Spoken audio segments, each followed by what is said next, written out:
Somos Galáctica, radio y TV digital. Galáctica, lo que vos esperabas para acompañar tu vida.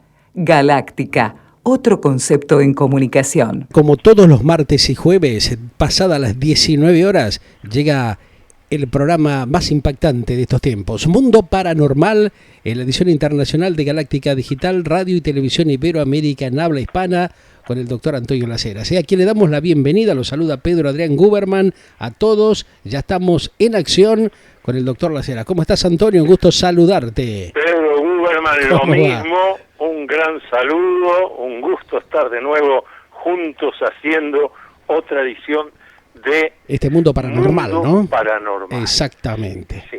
Bueno, Antonio, venimos muy ágil, con mucho dinamismo en las últimas semanas. Vos sabés que hubo más de 8.000 y pico de contactos con diversas inquietudes. La gente realmente muy entusiasmado con los temas que vamos desarrollando semana tras semana en la red internacional de Galáctica Digital Iberoamérica.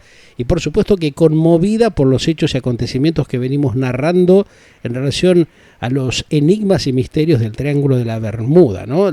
La Bermuda famosa, las Bermudas, como le dicen algunas, ¿no? No tiene barba, tienen muchas décadas realmente de mucha incertidumbre, valga la redundancia, incógnita, los extraños accidentes, las desapariciones de muchas aeronaves en la Tierra, en este planeta misterioso Tierra, que realmente tiene un enigma muy particular, ese misterio, las investigaciones, y bueno, ¿cuáles podríamos decir que son los que se puede decir, haciendo un reconto, los resultados a lo que podría ser este inicio de este enero del 2021, ¿no? Luego de tantos años, tantas décadas con un misterio, con un enigma tremendo en esa zona?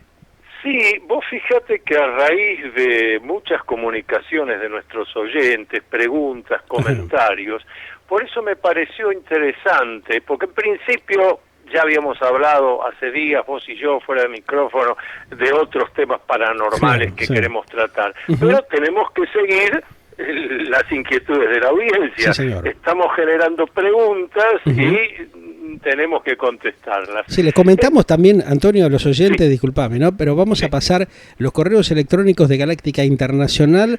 La línea regional de LATAM Latinoamérica es contacto@galáctica.com.ar, y después para justamente la gente que esté en el exterior, habilitamos el correo internacional en toda la red mundial, que es Galáctica Radio TV abreviado, la T y la B corta, @gmail.com. También vamos a dar justamente la línea directa, el celular WhatsApp, que cualquiera se puede contactar desde cualquier punto del planeta Tierra, discando en el celular 54911-2186-1363, y allí nos pueden ir dejando las inquietudes, o a través de todas las plataformas multimediales y redes sociales de Galáctica Internacional, Instagram, @galáctica_online, en Facebook estamos en @galáctica online, Twitter, Online Galáctica, y bueno, por supuesto en todas las plataformas internacionales que están interactuando simultáneamente en este momento a través de las 4.200 repetidoras de AM y FM y la televisión digital Iberoamérica.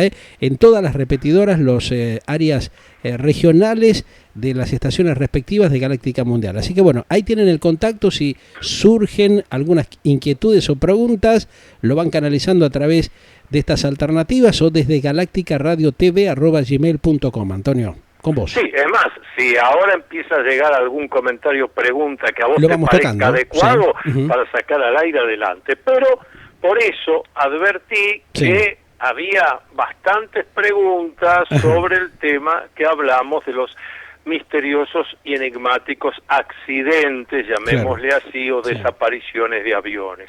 Entonces, unas cuantas de las preguntas y comentarios eran tendientes, bueno, pero realmente, hablando de cosas ocurridas desde la Segunda Guerra Mundial para acá, en todo el planeta, ¿realmente se producen estas desapariciones? ¿Hay alguna respuesta luego? ¿Cuál fue, me pregunta, esto es sistemático, me preguntaban, pero ¿cuál fue el caso que a usted le parece que desató la investigación de esta, hablando siempre de lo aéreo? Bueno, me parece que debiéramos empezar por ahí. El caso que desató la investigación de desapariciones, y hablo en plural, ya no de un avión, sino desapariciones de aviones, sí, de manera enigmática, misteriosa, inexplicable, en algunos casos hasta el día de hoy, se cumplió hace poco un nuevo aniversario, porque ocurrió un 6 de diciembre de 1945. Ese tal vez fue el inicio de digamos, esta resonancia de cientos de miles de casos que fueron dándose a partir de ese momento. Y lo que vamos a hablar ahora es lo que años después Sí. los investigadores terminaron hablando o mencionando que este era el caso emblemático inicial Sí. del misterio del Triángulo de las Bermudas, porque precisamente lo que ahora vamos a relatar Sí. ocurre en esa zona y, vuelvo a decir en plural, no con un avión, sino con aviones Varios, que habían salido de la base aérea de Claro. Fort Lauderdale en la Florida, que es uno de los vértices del Triángulo de las Bermudas. Pero, Sí. insisto, esto aconteció en una época en que nadie hablaba El tema, claro. de Triángulo de las Sí. Bermudas, desapariciones, nada. Fíjense la fecha, 6 de diciembre de 1945. ¿Estos aviones, estas aeronaves, eran civiles o militares, Antonio? Momentito, A ver. paso a paso. Muy bien, a ver. ¿En qué momento ocurre? Sí. Salía el sol, 6 de diciembre, hemisferio norte, estamos yendo rumbo al invierno, es Sí. otoño, pero en una zona como es la Florida, de clima benigno. Claro. Salía el sol sobre la base aérea militar de Fort Ahí Lauderdale está. en la Florida Sí. y comenzaba la búsqueda por mar y aire de la tripulación de todo el grupo de entrenamiento que se llamaba número 19. Estoy hablando Sí. de la desaparición de un grupo de aviones, ahí te contesto, de entrenamiento de la Fuerza Aérea Norteamericana. Sí. Los aviones habían salido el día anterior, comenzaron a volar, Sí. prácticamente unas 75 millas aproximadamente hacia el norte, tenían que hacer una práctica y después regresar y aterrizar en Fort Lauderdale. ¿Se sabe qué cantidad de aeronaves eran? Sí, 5. 5. Ajá. Cinco aeronaves. Cinco aviones de entrenamiento, Sí. cada uno con su tripulación, Ajá. tripulación que en total llevaba un piloto y uno de entrenamiento. Sí. Sin embargo, como después vamos a ver, los desaparecidos son 14 y no 10, hay 4 Ajá. más, después vamos a ver por qué. ¿Por qué? Claro, o sea que Bueno. porque ahí, hasta ahí sería un promedio de 10 personas, pero Claro, exacto. después sigue la historia. Los Sí. aviones salen, el cielo está despejado, el clima ideal, hacen aproximadamente 75 millas hacia el norte de Fort Lauderdale y emprenden el regreso. Hasta ahí anda todo bárbaro. Repentinamente, Epa, ¿qué pasó? uno de los instructores Sí. se comunica a tierra y dice textualmente: mis brújulas no funcionan. Sería el compás no funciona, pero el Sí. compás debe traducirse en castellano como brújula. Claro. Mis brújulas no No funcionan. funciona, sí. Y seguidamente dice: veo una isla, pero igual no sé dónde los encontramos. Se comunican con los otros aviones para determinar si están realmente ahí en el norte de Bahamas, Sí. y lo que el operador en tierra en Fort Lauderdale se encuentra es que todos le están diciendo, los aviadores, los expertos, los instructores le están Sí. diciendo: vea, no sabemos dónde está, no sabemos dónde estamos. O sea que Es salieron, más, salieron de pantalla, desaparecieron de la pantalla, del radar. Todavía estaban, no, fíjate que todavía estaban en pantalla y Estaban. la comunicación inalámbrica se mantenía. Sí. Textualmente, uno de ellos, de los instructores, dice: no sabemos dónde estamos. Todo es confuso, no podemos distinguir nada. Ajá. Creemos Sí. estar alrededor de 225 millas al noreste de la base, ¿Cómo 225 millas si se supone que no habían hecho más de 75 millas? Claro, rarísimo. Bueno. Pero tal vez que le marcaba eso en los relojes, en los controles. Claro, por eso la idea de que ahí estaba pasando algo. Bueno, claro, sí. Está pasando esto. Sí. Repentinamente se interrumpen las comunicaciones a los aviones y Sí. como tú dijiste muy bien recién, desaparecen del radar. Bueno, ¿qué se hace en ese caso? Se supone que los aviones, por alguna razón extrañísima, porque que un avión falle, bueno, pero con cielo despejado, todo lo normal, Y encima cinco aviones claro, cinco fallen, unidades, claro, ya es, a la vez ya la cosa se complica. Pero no era el momento de ponerse a lucubrar, era el momento de ayudar a esos, en ese momento se suponía náufragos que habrían caído en el Océano Atlántico. ¿Qué se hace? Bueno, el auxilio va a consistir en un avión PBM Mariner Sí. que fue enviado inmediatamente, hidroavión, cosa que si viera dónde hay restos de los aviones caídos en las aguas, Sí, se pueden el hidroavión iba a recuperarlos. poder Sí. aterrizar, es decir, acuatizar Claro. y dar una sí, ayuda. Claro. Escuchen ustedes lo que pasó. A ver. Sale parte El de ese avión de hidroavión rescate. despega. Sí. Emite la comunicación por radio de que estaba en la dirección que le habían indicado. Eso que acabo de decir fue lo último que se supo del hidroavión. Ahí están los otros 4 desaparecidos.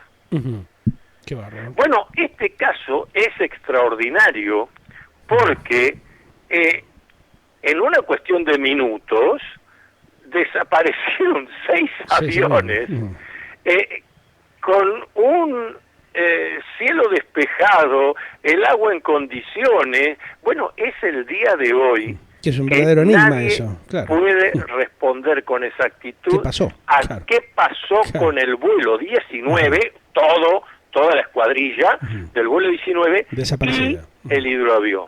No hubo, digamos, una segunda intención, un segundo intento de ver, de acercarse, no se conoce eso. Pero oíme, barcos y aviones, porque Sí. además imagínense, esto es 1945, situémonos en el momento de Segunda Guerra Mundial, Sí. etcétera. Este es un momento muy especial, álgido, claro, sí, muy así especial. que inmediatamente se sospechó que podía haber sido submarinos enemigos, claro. que tenían sistemas de destrucción especiales, desconocidos. Claro, Se claro. hizo una búsqueda que duró días. ¿Y resultados de esa búsqueda? Nada. Pero cuando decimos nada, Es como, nada de nada. como siempre explicamos, decimos nada significa que ni siquiera un chaleco salvavidas flotando, una mancha de aceite o de combustible. Un verdadero misterio rodeando el caso. Claro, por eso, Tremendo. años después, Sí. cuando se sumaron otros hechos así enigmáticos, este se tomó como el caso emblemático Claro. de las desapariciones del Triángulo de las Bermudas.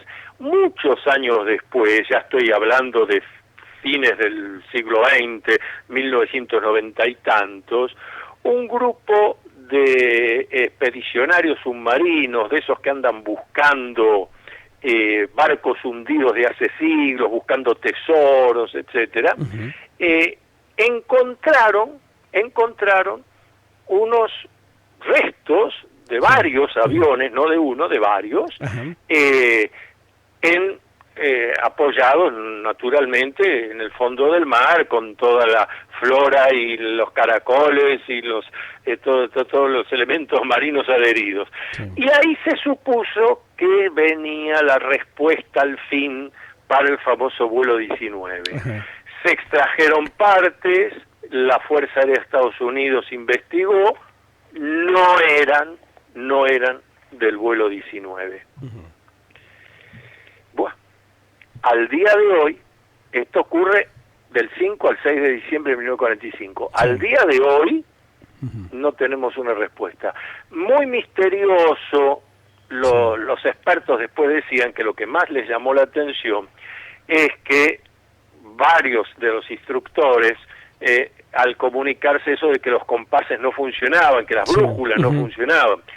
Eso y el hecho después de decir no vemos el cielo y la tierra, no vemos arriba y abajo, realmente estaban en una confusión total. Claro.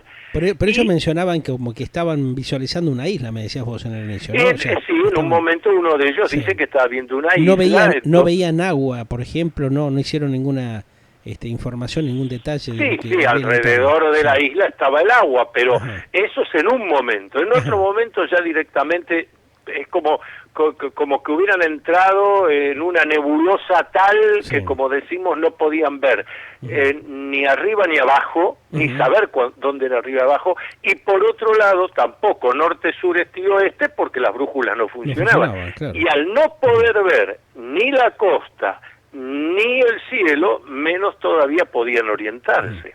O sea que esto generaba también una tremenda confusión de parte de los técnicos y los especialistas de aeronáutica de las Fuerzas Armadas estadounidenses, porque tampoco podían descifrar qué es lo que realmente estaba pasando y por qué ellos tenían esa visualización en ese momento, ¿no? No. Y precisamente por eso lo de las brújulas no funcionan es lo que ha llevado con el tiempo a esa explicación que estábamos dando la semana pasada, en el sentido de que hay distintos lugares en el planeta Tierra que tienen más inestabilidad magnética, electromagnética que otras. Esto que vos estás diciendo, muchos pilotos de compañías aéreas comerciales lo comentaron en algunos informes que se hicieron, que cuando atraviesan, por ejemplo, la zona del Triángulo de las Bermudas, en algunas oportunidades se encuentran con esa situación, ¿no? Que como que las agujas se movilizan demasiado, cosa que ya, bueno, algunos que son pilotos experimentados, como que lo toman con solfa, que ya están, digamos, habituados a que pasen este tipo de situaciones, ¿no? Sí, y otros directamente te dicen, yo evito esas zonas porque sé que la brújula se me enloquece, tengo problemas con algunos instrumentos, porque buena parte de los instrumentos de un avión son instrumentos muy sensibles al magnetismo. Están hechos para funcionar bien dentro de una frecuencia determinada. Y si eso varía de golpe, bueno, te arruina más los aviones. Este caso de 1945, es un los caso aviones eran todos mecánicos, pero hoy están todos computarizados. Exacto. Falla algo en la computadora y ¿qué hacemos? Ahora, haciendo un comparativo con esto que vos planteás, ¿no? De esos tiempos, 1945 a este 2020-2021, ¿no? ¿Se ha de alguna manera modificado la instrumentación para detectar con algún equipamiento especial las aeronaves que atraviesan por esa zona? Que ya, bueno, hay una serie de antecedentes de décadas donde hay algún tipo de dificultades para detectar o ir analizando, hacer un estudio profundo, haciendo más un barrido generalizado en esa zona, por lo menos, ¿o no? Obviamente, varias cosas, porque tu pregunta es amplia y amerita varios puntos. Primero, obviamente que todo el instrumental de los aviones mejora día a día. Por eso también es que prácticamente nosotros siempre hacemos un cálculo estadístico que decimos, si es por peligrosidad, es más peligroso andar en una ruta en un auto que subirse a un avión. Estadísticamente, los autos sufren mucho más accidentes que los aviones. Es algo extraño, raro que haya un avión que falle.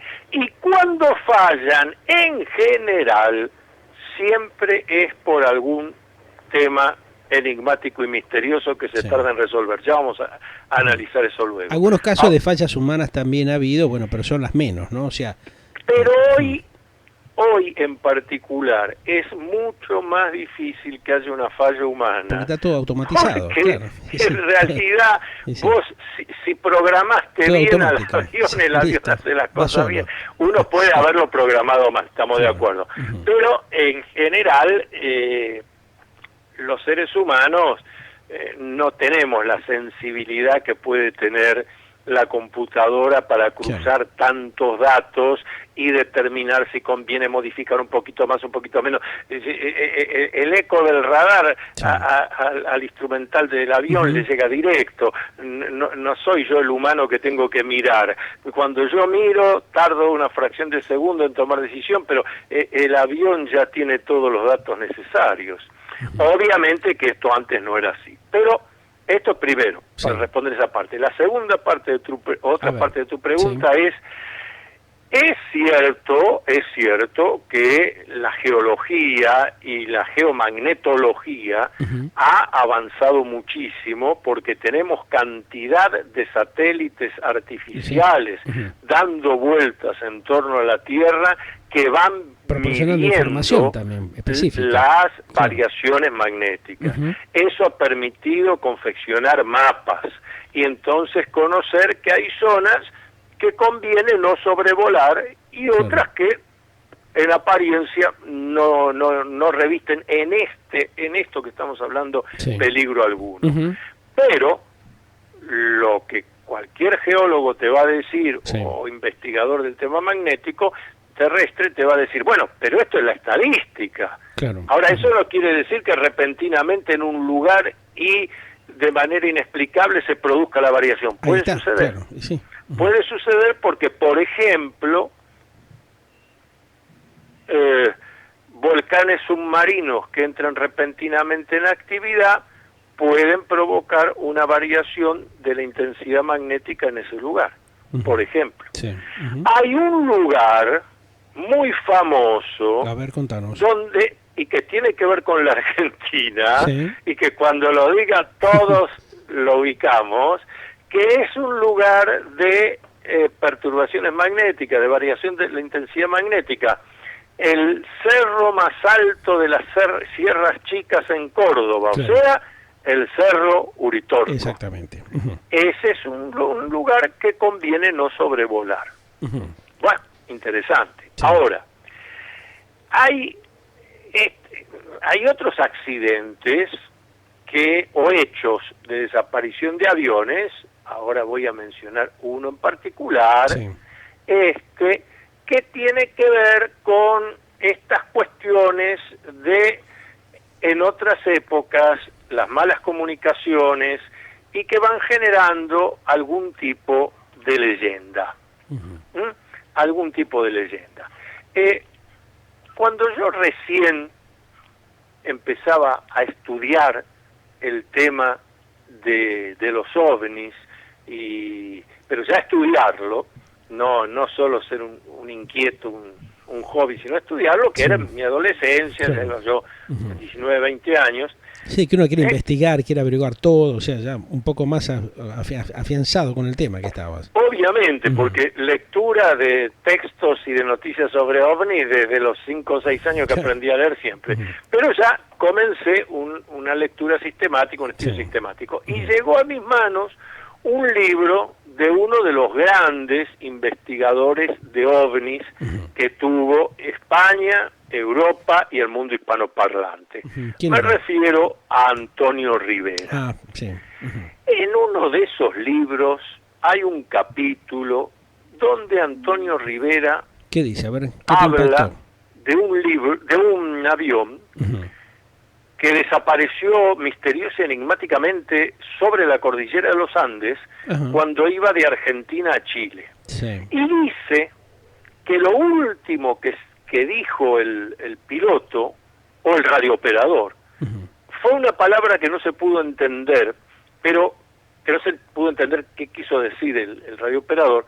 La palabra era Stendek. Stendek. S-T-E-N-D-E-C.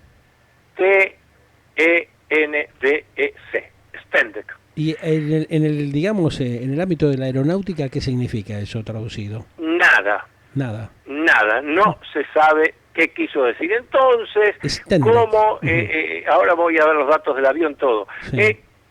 Como ese Stendek fue lo último que dijo, dio lugar a que Antonio Rivera, después lo siguieron otros investigadores, dijera, bueno, ahí está, el aparato desapareció, lo buscaron argentinos y chilenos, nunca apareció, eso claramente tiene que haber sido una abducción, y Stendek habría que ver en qué idioma, tiene algo que ver con una explicación o una palabra clave que quiso dar el radiooperador.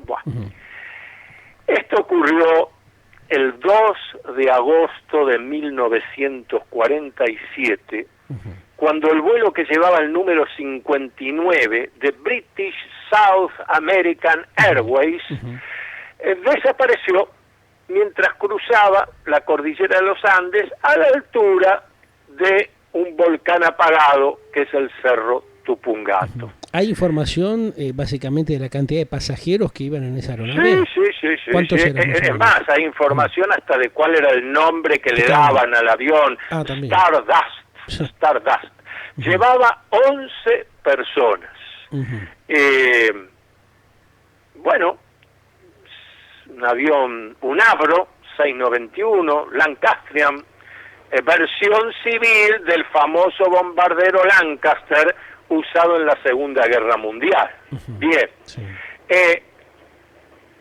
30 de julio de 1947. 30 de julio de 1947, el vuelo CS-59 de la British South American Airways sale del aeropuerto de Heathrow, de Londres, todavía hoy el aeropuerto de Londres, que sale y viene con cierto rumbo, trayendo pasajeros, trayendo una remesa aparentemente de barras de oro. Bueno, el vuelo continúa, llega al aeropuerto de Buenos Aires.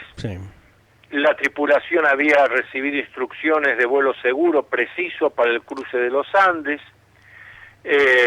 Las condiciones meteorológicas eran las adecuadas. El avión es reabastecido en el momento oportuno. Le hacen todo el control, todo el chequeo y el reabastecimiento de combustible como para prepararlo y cruzar tranquilo, digamos, la cordillera. Totalmente. 10:30 de la mañana del 2 de agosto de 1947, el Lancaster despega rumbo a Santiago de Chile, un trayecto que debía durar 3 horas 50 minutos. Muy bien. Las condiciones meteorológicas hasta Mendoza son aceptables.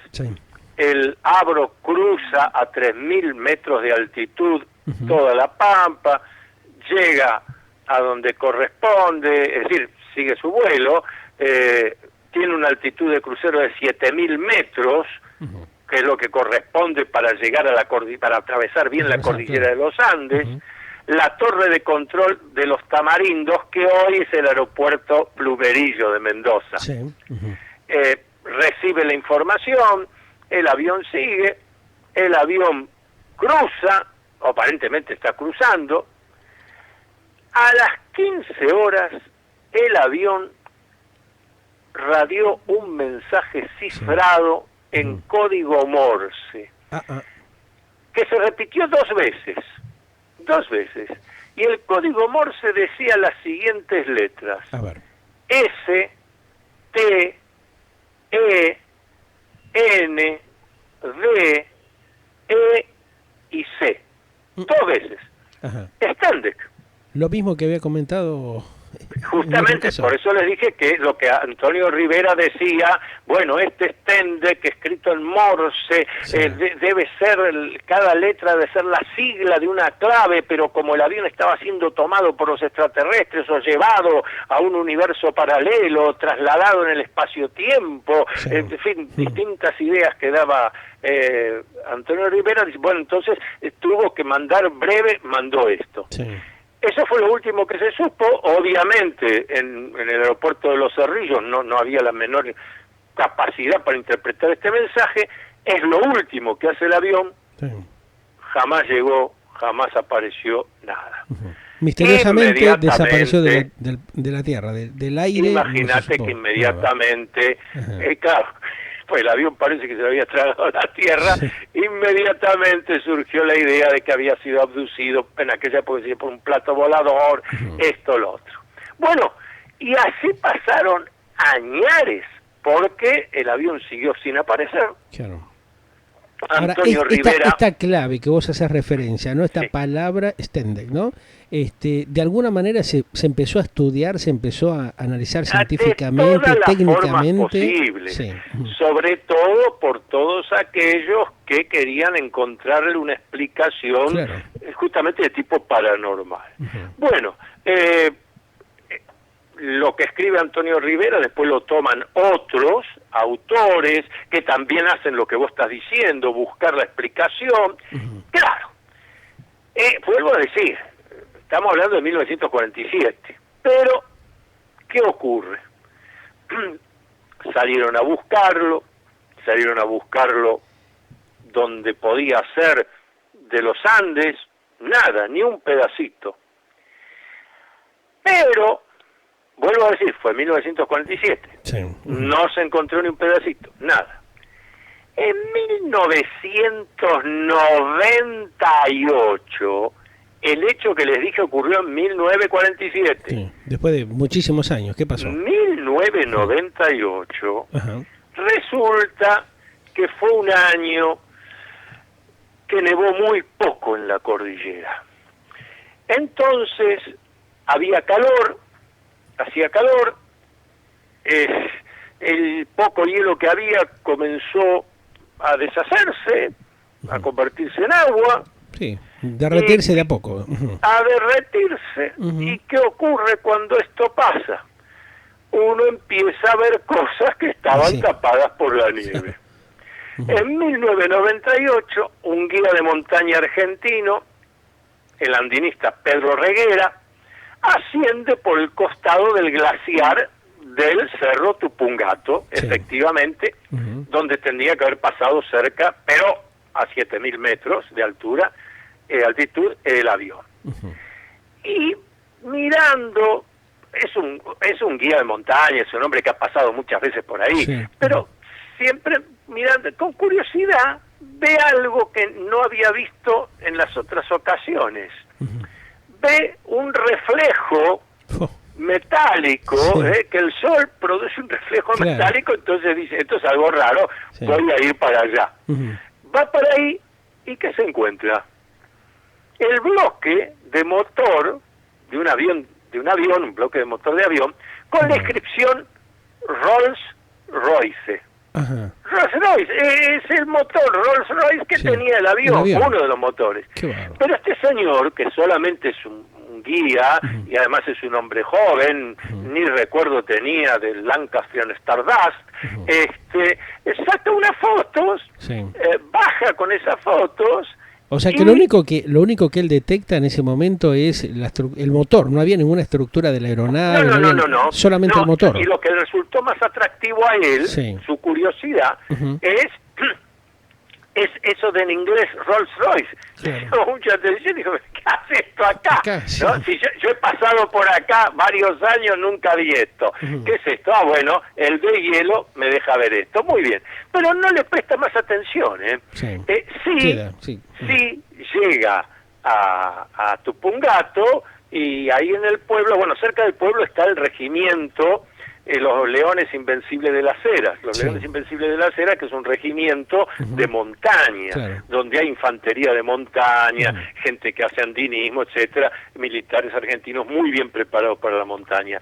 Y este hombre, en un café de la calle más importante de Tupungato, que se llama Belgrano, tomando café, a un sargento del regimiento le dice, usted sabe que hace unos días encontré esto.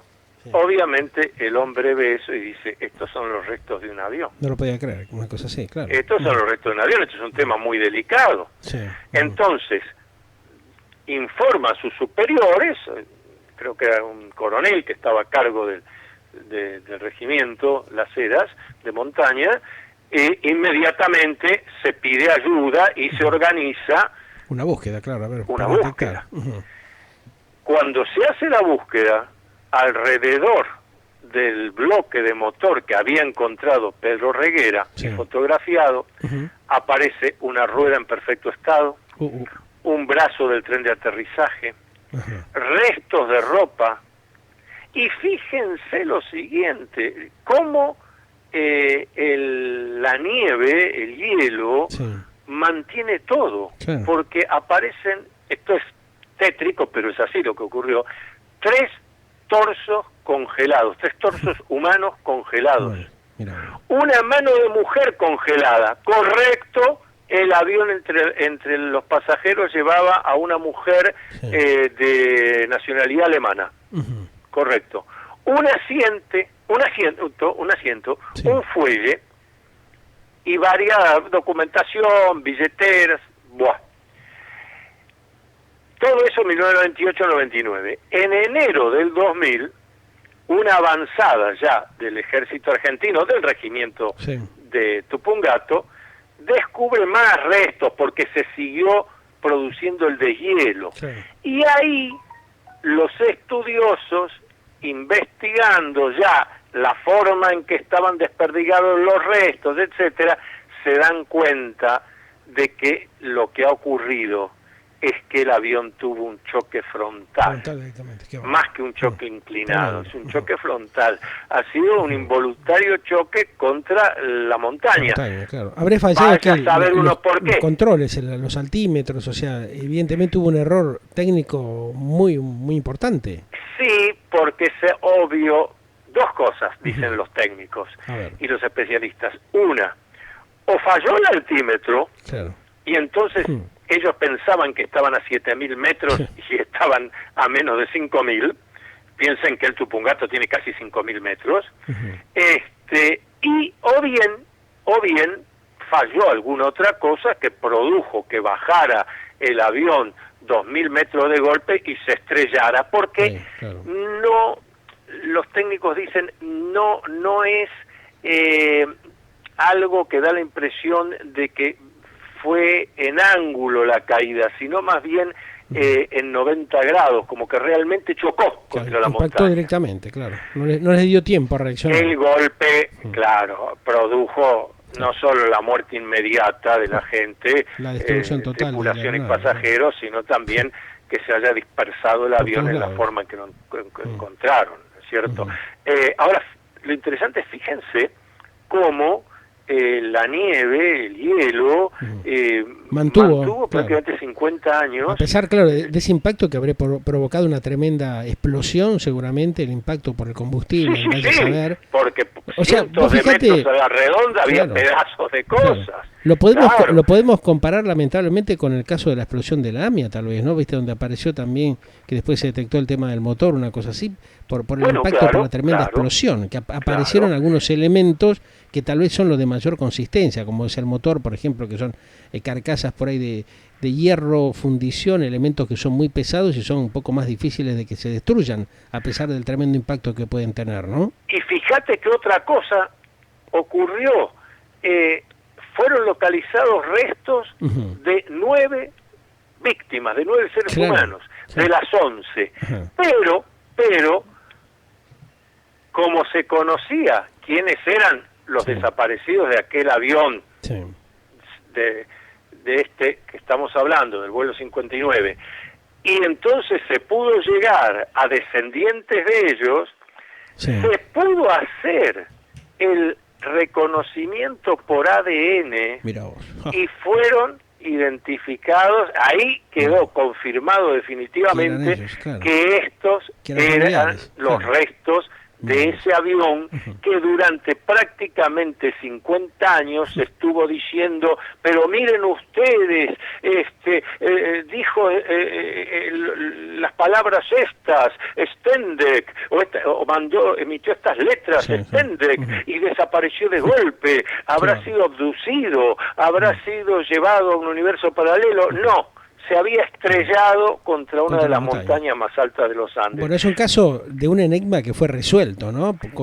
¿por qué fue resuelto? Por eso me interesa hablar de este caso así en extenso, para que se vea cómo este caso se había transformado en una leyenda, Sí. cómo un investigador respetuoso, reconocido como Antonio Rivera, sin embargo, juntando todo ese material, dijo, acá hay un hecho paranormal, acá esto tiene que haber sido los ovnis, si no, alguien hubiera encontrado algo. La otra frase que se suele decir, que es, bueno, pero si hubiera oído el golpe del avión contra la montaña, Claro. a esa altura... ¿Quién va a escuchar? No escucha nadie, claro, es imposible. no es tan fácil. Claro. Bueno, pero a eso voy. Y fíjense lo siguiente, si la naturaleza Sí. y el cambio climático no hacen de que la temporada invernal anterior Ni nos enterábamos de esto. casi no Claro. nevara, Sí. que después el calor hizo que se iba derritiendo el hielo.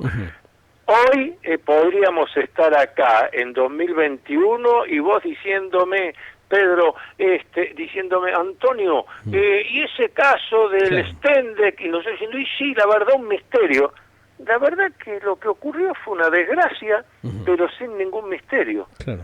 Ahora, esto es interesante para que veamos la prudencia que tenemos que tener cuando hablamos de desapariciones, Sí. de enigmas de este tipo, del hecho de que no hay duda, es absolutamente cierto que el avión estaba cruzando la cordillera, que lo último que hizo fue enviar por telégrafo 2 veces Stendek y nunca más se supo. Claro. Es que pueden haber distintos tipos de fallas humanas y fallas técnicas operativas que en ese momento nadie las puede imaginar, y tampoco los pilotos en ese caso lo pueden haber prevenido, ¿no? Esa falla, esos 5 minutos... realmente, eran aviones claro, modernos para aquella época, sí, pero debemos decir no lo claro, suficientemente no tenían la modernos. tecnología, claro, tal vez los radares no eran los adecuados o no tenían la capacidad que por hoy... Algo pasó, hay, ¿no? algo Existe. pasó. Es Claro. evidente que algo pasó, que está dentro de estas opciones que dan los especialistas.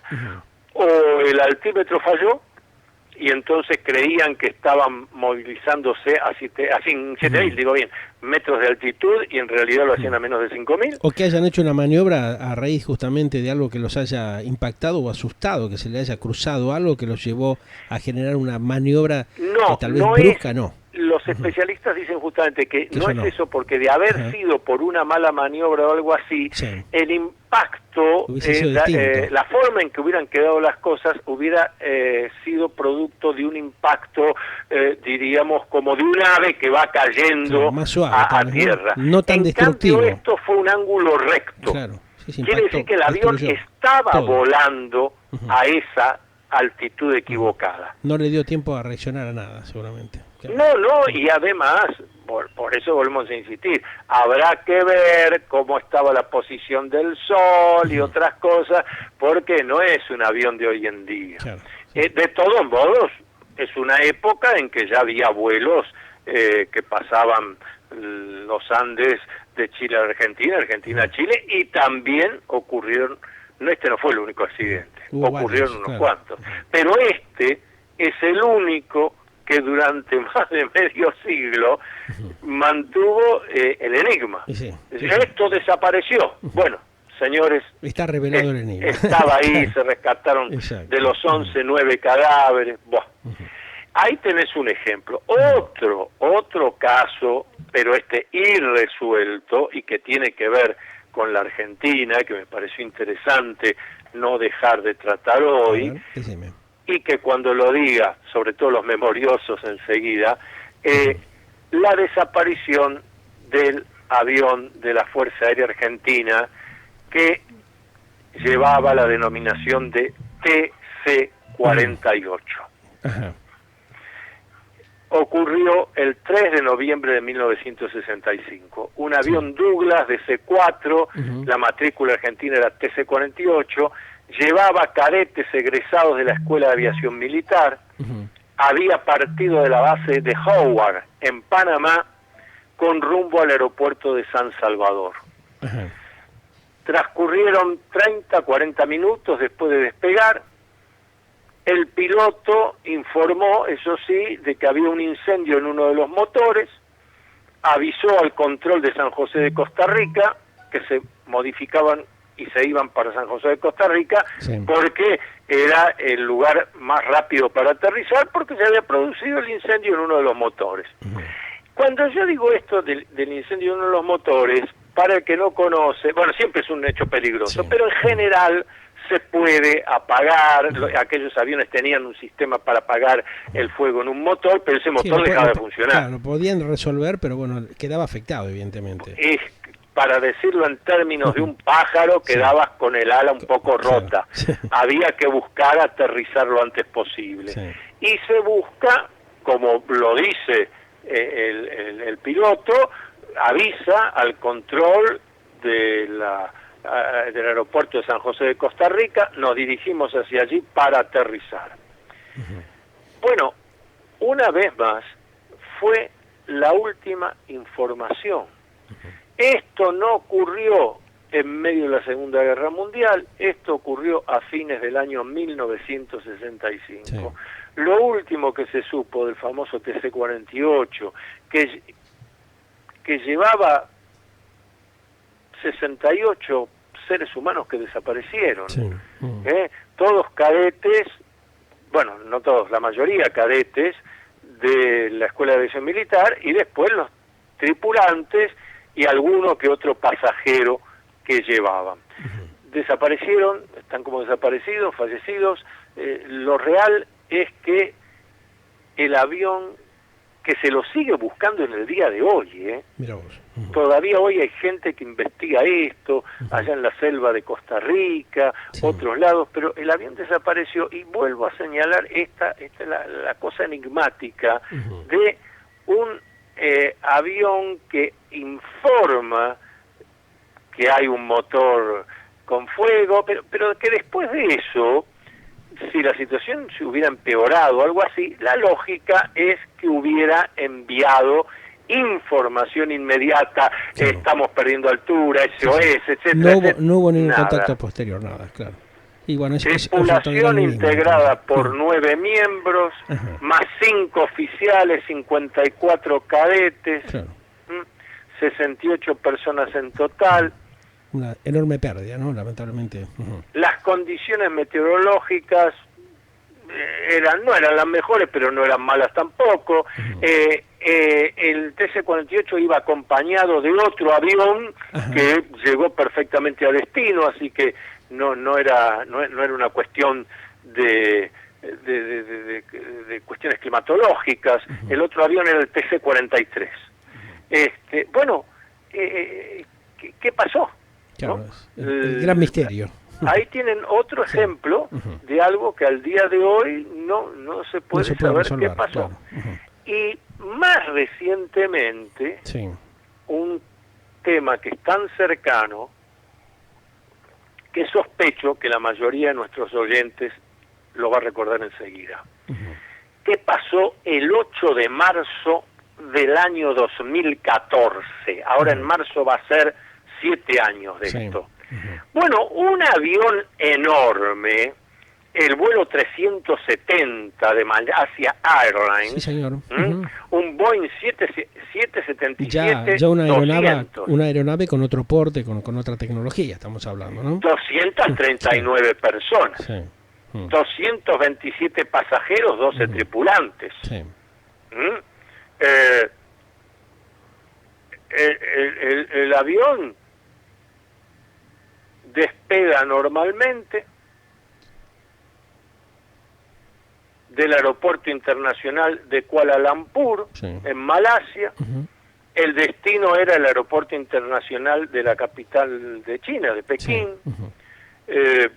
Inicia el vuelo normalmente, la tripulación se comunica, como lo tiene que ir haciendo, con los distintos lugares de tierra, explicando que estaba todo bien. Sí, sí. En un momento dado, se dan dos situaciones a la vez. No hay más comunicación Se pierde con- directamente con la torre. con la torre, ni con ninguna de las otras, Sí. y a su vez desaparece del radar. El radar, claro.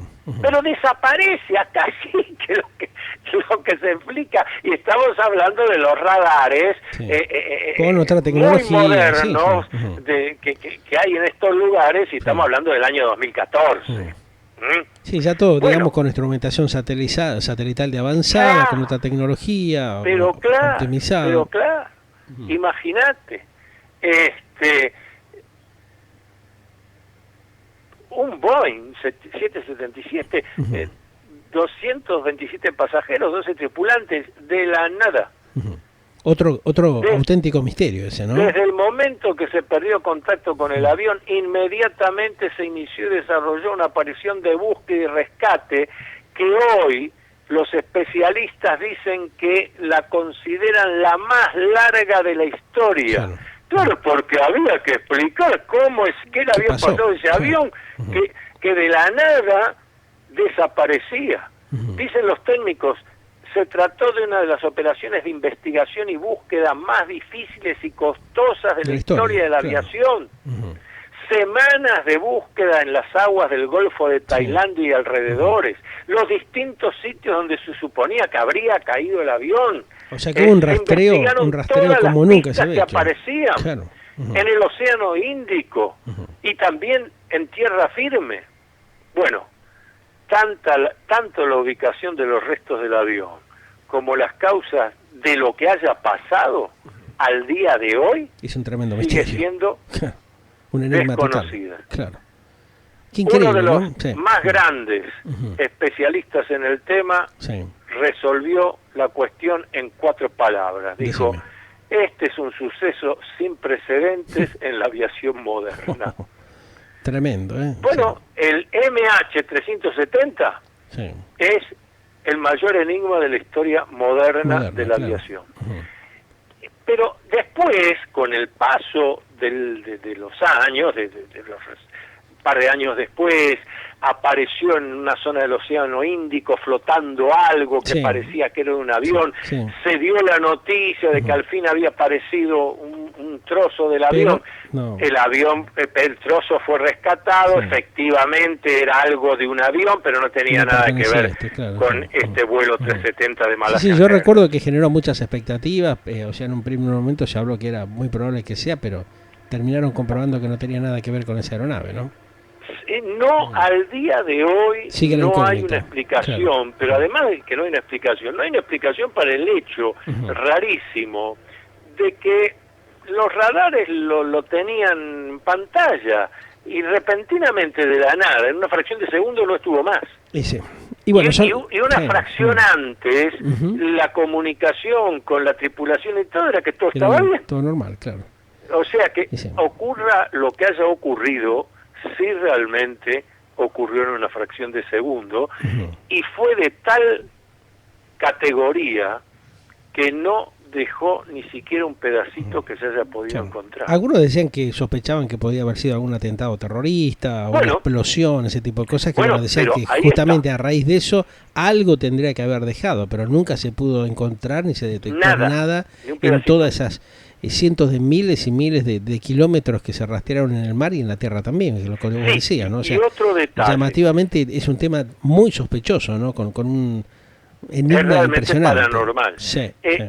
Otro detalle clave es si hubiera sido un acto terrorista y el avión hubiera volado en pedazos, el radar muestra que se ha producido algo de ese tipo. Sí, alguna detonación, alguna explosión que impacta. Muestra.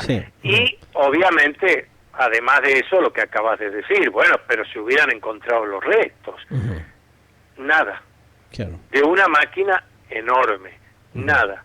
Por eso me pareció interesante, después los oyentes tendrán otras preguntas y comentarios para hacernos, pero me pareció interesante traer estos ejemplos hoy porque primero demuestran el cuidado que tenemos que tener cuando decimos de algo, puede haber sido tal vez, sí puede haber sido cualquier cosa, pero investiguemos, como pasó con el Stardust aquí en la cordillera de los Andes. Y después estos 2 ejemplos del TC-48, porque nos toca a nosotros, argentinos, y el vuelo 370 de Malasia Airlines, porque en ambos casos el enigma de, ¿pero qué pasó realmente? Es como si no hubieran existido esto. Bueno, Sí, son casos realmente muy impactantes que evidentemente generan un enigma tremendo porque no se sabe realmente por dónde pasó la cosa, ¿no? O sea, cómo se pudo haber dado en estos casos situaciones distintas, pero con una cuestión de mucha incógnita, generando un enigma tremendo, Antonio, ¿no? Bueno, fíjate a tal punto con el ejemplo del vuelo 370 que como es necesario emitir hipótesis en el campo de la investigación aeronáutica, hipótesis, pero que expliquen esto de el avión desaparece del radar, deja de transmitir y nada encontramos en la zona. Bueno, uno de los especialistas decía, supongamos que algo ocurrió por lo cual en el aire del avión se filtró algún agente adormecedor. Sí. La tripulación y los pasajeros quedaron inconscientes. El avión tiene capacidad, lo que hablábamos hace un rato, para seguir piloto automático, sí, automáticamente. En este caso, habría desaparecido del radar, hay que explicar por qué, porque no podemos decir que el radar quedó adormecido, y dice el investigador, dice, debe haber volado 7 horas más el avión. Sí, entonces, combustible, el problema es que se estrelló cuando quedó sin combustible, pero muy lejos del lugar donde nosotros hemos estado buscando, por más que ha sido amplio. Bueno, son hipótesis.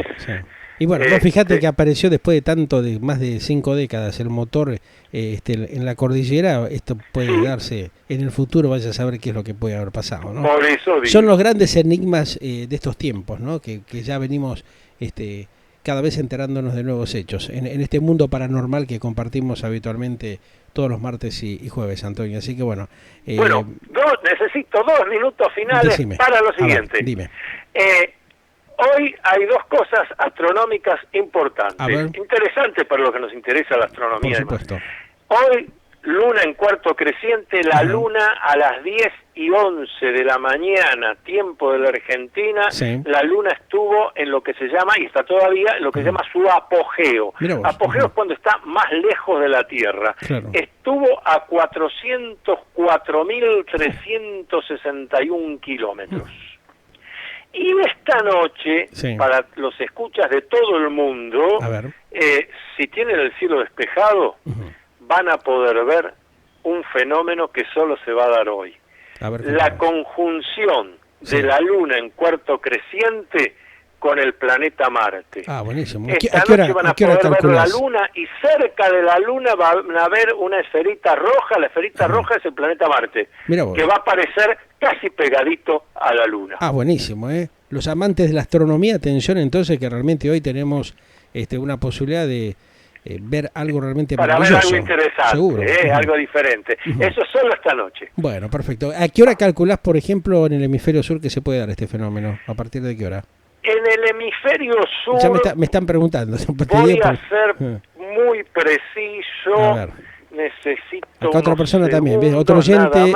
Y en el hemisferio sur, ya te digo, la luna en este momento está visible, en cuarto creciente, está visible acá en toda la Argentina, así que ni bien oscurezca y se pueda ver dentro de un rato, oscurezca y ya se puedan ver las estrellas, los planetas, ya se va a poder ver, te digo, hasta las 2, 3 de la mañana, seguro, durante varias horas el fenómeno. Genial. Sí.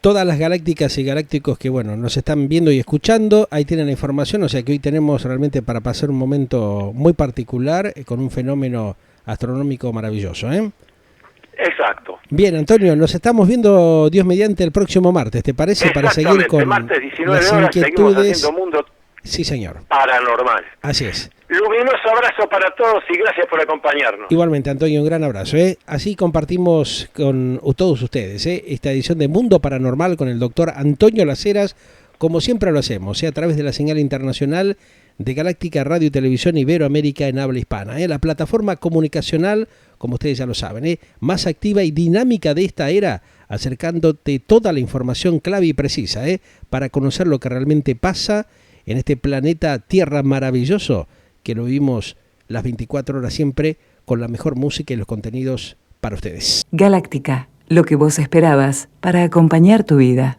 Como todos los martes y jueves, pasado las 19 horas del hemisferio sur, en esta tarde espectacular, muy calurosa por cierto, lo tenemos como siempre a nuestro especialista en temas paranormales, el doctor Antonio Las Heras y su mundo paranormal. Antonio, un gusto saludarte, ¿cómo estás? Lo mismo, Pedro, un ya gusto conectados en saludarte toda también. la red mundial, con ustedes. lo Esperamos unos cual- segundos, pero conectamos, viene bien eso. Perfecto, mientras conectamos, porque el tema que vamos a hablar hoy es un tema que ha llamado la atención a la humanidad en todas las culturas, en todos los países y en todos los tiempos. Apariciones fantasmales, el título del día de hoy, ¿no? De Mundo Paranormal, justamente. Sí, y quizás nada más paranormal, vuelvo a decir, a lo largo de la historia de la humanidad, que el tema de las apariciones fantasmales. Porque es algo que lo encontrás en mitos, en leyendas, de todas las culturas, de todos los tiempos, y en cada lugar con su relato, bueno, más modernamente con el desarrollo de las ciudades, claro, aparecen las, entre comillas, llamadas leyendas urbanas. Exactamente. ¿Y cuántas hay, no? Hay muchas de estas. Pero tenemos cientos de miles para contar. Tenés para todos los gustos. Bueno, una de las leyendas con la que quiero empezar a hablar de apariciones fantasmales, una de las leyendas urbanas o aparición fantasmal real, ya veremos. A ver, ¿con qué nos vas a sorprender hoy, Antonio? Porteña, o sea, de la ciudad de Buenos Aires, más exactamente de la zona de Retiro. Acá nomás, cerquita. Exacto. Si querés un poco más precisamente, en el perímetro del cementerio de la Recoleta, la Dama de Blanco. Ah, cierto, sí. La Dama de Blanco, claro, vos decís acierto porque la Dama de Blanco es una historia que ya hablaban nuestros padres, nuestros abuelos. Tiene muchas décadas, ¿no? Sí. Que se remonta a comienzos del siglo XX. Claro. Y que se va manifestando a través de distintas historias. Por ejemplo, a ver, allá por 1910, los cocheros, los que llevaban el carruaje, que era con lo que uno se movía en esa época, la gente de dinero, alquilaba un carruaje con chofer. Y en realidad el chofer era el que guiaba los caballos, obviamente. Un carruaje tirado por caballos. Y empezó a difundirse la historia de testigos que decían que cuando pasaban con el carruaje cerca, en el perímetro del cementerio de la Recoleta, en más de una ocasión los caballos se detenían violentamente ante la aparición de una señorita muy bien vestida de blanco, con tocado, es decir, con un sombrero de mucha estética sobre su cabeza, cuidando el peinado, con un chal, es decir, una verdadera dama vestida, como se decía en aquella época, de punta en blanco, todo blanco. En algunas ocasiones hasta con una sombrilla cerrada. ¿Y por qué los caballos se detenían de esa manera?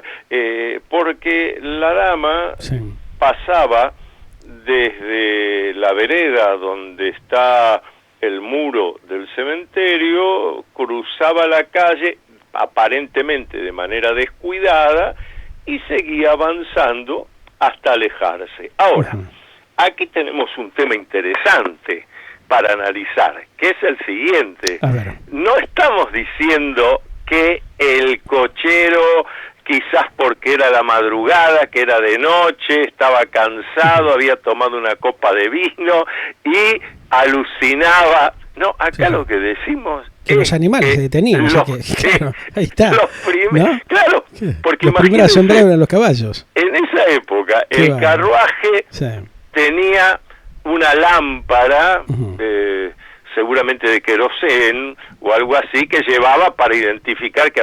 Pero luz eléctrica no había, obviamente, claro. La luz a gas vino después, por esa zona, de manera tal que se avanzaba casi en plena oscuridad, salvo que hubiera una luna llena, una luna hermosa como la que estamos teniendo estos días. Sí.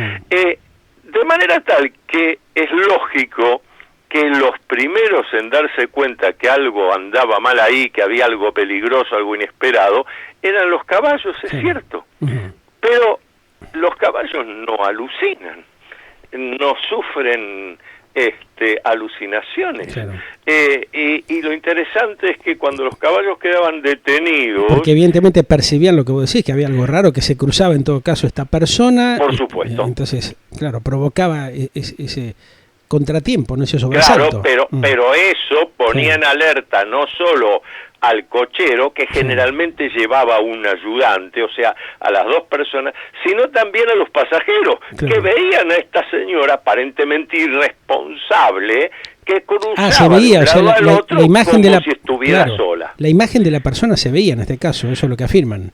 Pero completa, por eso la dama de blanco, una señorita vestida pero perfecto, vuelvo a decir, con el tocado, el sombrero, a veces con una sombrilla cerrada, pero claro que llamaba la atención que estaba haciendo esa mujer que salía de la vereda del muro del cementerio, o sea, aparentemente iba caminando por la vereda y decidía cruzar sin tener en cuenta el carruaje que venía. Claro. Podía haberse producido un accidente. Bueno, empezó a ocurrir esto, hasta que otros que empezaron a ir por esa zona con más cuidado porque sabían que la dama de blanco se cruzaba, los diarios de la época que hablaban de esto empezaron a hacer sus hipótesis y decían: debe ser alguna persona que no está bien, no está en su sano juicio, tiene algún problema, alguna enfermedad mental, evidentemente debe ser alguien que vive por ahí, porque se nota que está caminando por la zona seguido. ¿En qué horario más o menos estimativo se decía eso?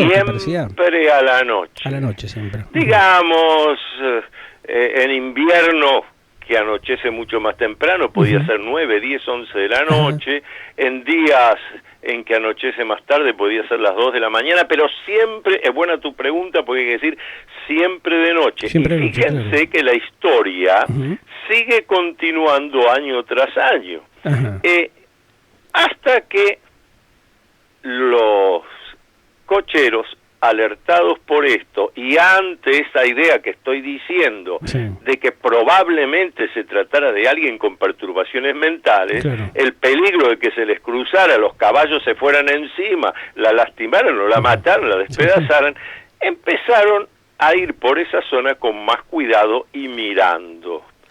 Y ahí, siempre en horas de la noche, y ayudándose con las lámparas del carruaje. Y ahí se sumó otro aspecto a esta historia, que al principio también se dijo, esta gente está exagerando. Se trataba de que los cocheros decían, como vamos mirando con atención, la hemos visto, pero el tema no es que está caminando por la vereda y se cruza, el tema es que sale a través del muro del cementerio y se cruza.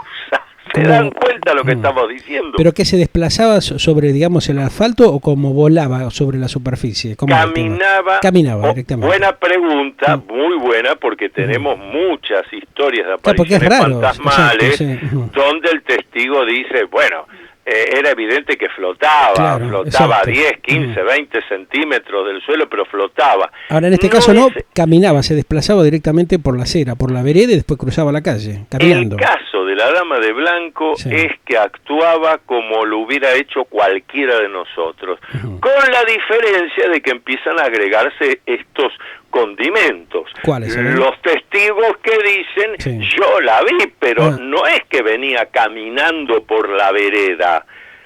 Salió de adentro del cementerio, no por una puerta, atravesó el muro.